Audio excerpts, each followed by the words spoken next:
Thank you so much. The Right Honorable Samuel Tsokoane Matekane, Prime Minister of the Kingdom of Lesotho, senior government officials, distinguished ladies and gentlemen, Hoto Pula Nala. Please allow me to pay my respects to His Majesty King Letsie III.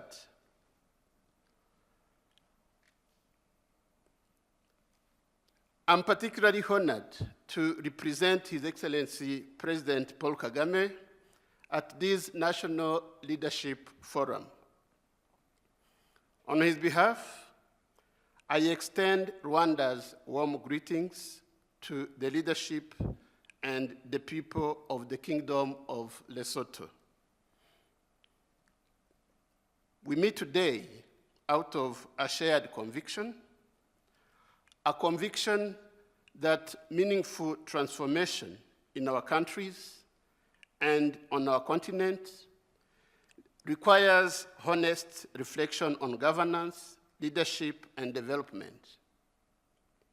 Please allow me to express our sincere appreciation for this invitation to share our experiences.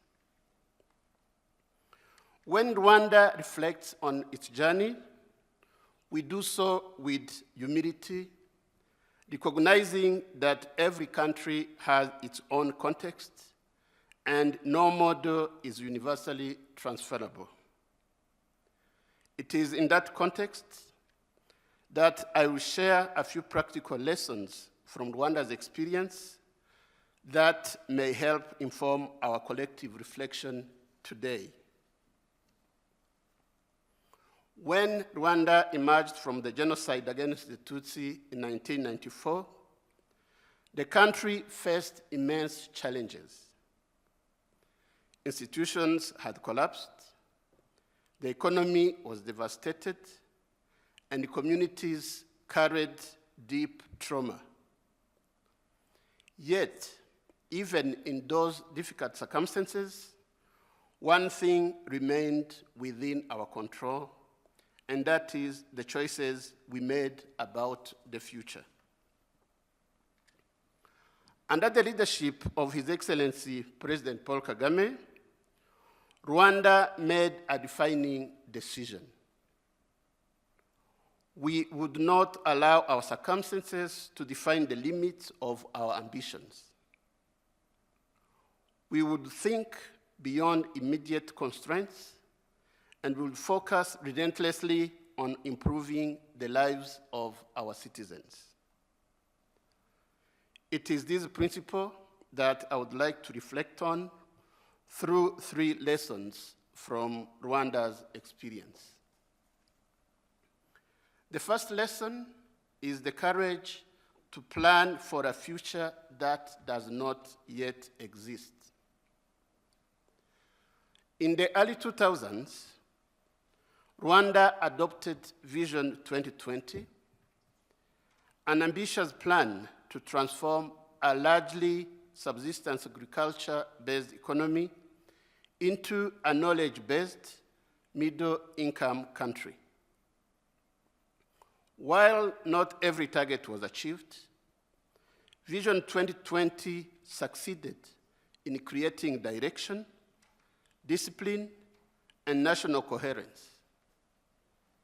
It aligned institutions around shared priorities and encouraged leaders to think beyond short-term challenges. The most important achievement was not any single statistic. It was creating a culture where long-term planning guided day-to-day decisions and where institutions remained focused on common national goals. Today, Rwanda continues that journey through Vision 2050. And the lesson is simple. Countries make greater progress when they are guided by a clear and ambitious vision of where they want to go. The second lesson is learning to turn what you have into what you need. Following the genocide against the Tutsi, Rwanda faced another challenge beyond reconstruction. Much of the world knew Rwanda only through the lenses of tragedy. The question before us was how to build a different future and a different narrative. Rwanda is a small, landlocked country with limited natural resources. So rather than focusing on what we lacked, we asked ourselves a different question. What strengths do we possess, and how can we build on them? We invested in our natural assets, our safety, and our governance. We developed the tourism and invested in mass infrastructure, not simply to attract visitors, but to reposition Rwanda as a country where people could invest, innovate, do business, and engage with a modern and forward-looking Africa. In doing so, we sought to move from being defined by our tragedy to being recognized for our resilience, our ambition, and opportunity. The same principle guided our efforts in public service delivery. Through platforms such as Irembo, citizens can access government services more efficiently and transparently. Technology became a tool to improve service delivery, to reduce bureaucracy, and bring government closer to citizens. We have applied similar thinking to economic management. Rwanda does not possess vast natural resources, yet through prudent management, strong institutions, and effective mobilization of domestic resources, we have maintained strong economic growth. Today, grants account for only a small share of our national budget, reflecting our determination to progressively finance our own development and reduce dependency on external support. None of this would be possible without accountability. The fight against corruption is one that must be relentless and continuous. President Kagame has consistently maintained that no one is above the law. Public trust depends on fairness, integrity, and accountability at every level. The third lesson is ensuring that citizens are not merely beneficiaries of development, but active participants in it. After 1994, Rwanda recognized that rebuilding institutions would require rebuilding trust between leaders and citizens. Development could not be something done for people. It had to be something done with them.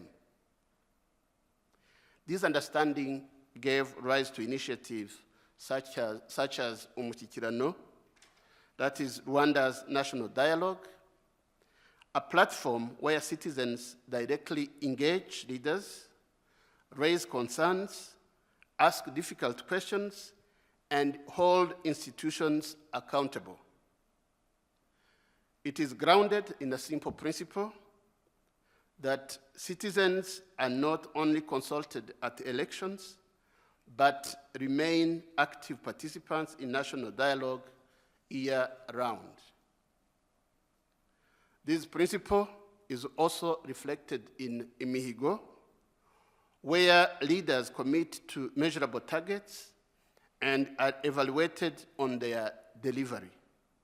So together, these mechanisms help ensure that governance remains connected to people it serves, and that development reflects citizens' priorities and aspirations. Excellencies, brothers and sisters, Rwanda does not claim to have all the answers. Our journey remains a work in progress, and many of the solutions that have worked for us may not be suitable elsewhere. Every nation must find its own path, informed by its history, culture, and circumstances. Just as Rwanda is placed to share aspects of its experience, we have also come here to listen and learn. We are humbled by the opportunity that Rwanda continues to have, not only to learn from others, but also to modestly share aspects of our own journey beyond our borders. Through United Nations peacekeeping missions and bilateral arrangements, thousands of Rwandan military and police personnel have served in countries affected by conflict and instability, working alongside host nations and international partners to promote peace, security, and institution building. In the same spirit, Rwanda cooperation has become a practical platform for peer-to-peer learning and technical cooperation. Through exchanges in areas such as digital transformation, domestic resources mobilization, public service delivery, and governance reforms, Rwanda has partnered with countries across Africa and beyond, including Eswatini, Guinea, Zambia, Chad, Nigeria, Jamaica, and indeed Lesotho. We particularly value the exchanges that have taken place between Lesotho and Rwanda in recent years, which reflects our shared commitment to learning from one another's experience. We are eager to strengthen these ties for the benefit of our two people.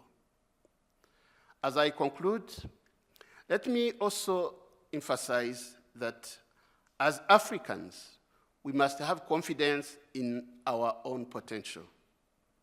Our continent is richly endowed with talent, resources, and opportunity.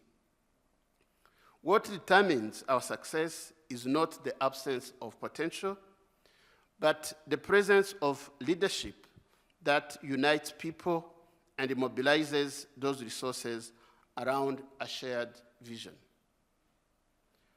Partnerships will remain important, but Africa's future will be shaped by what we do with what is already within our reach.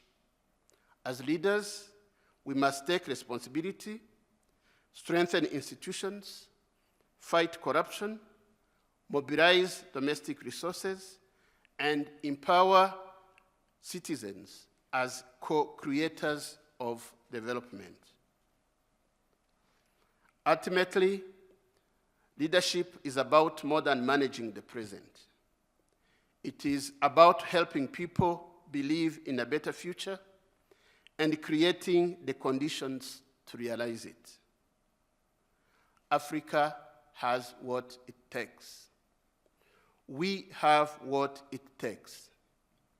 The question is whether we will rise to our responsibility and build together the prosperous, peaceful, and self-reliant continent our people deserve. I thank you for your kind attention and wish you every success as you continue building a stronger and more prosperous Lesotho. I thank you for your kind attention.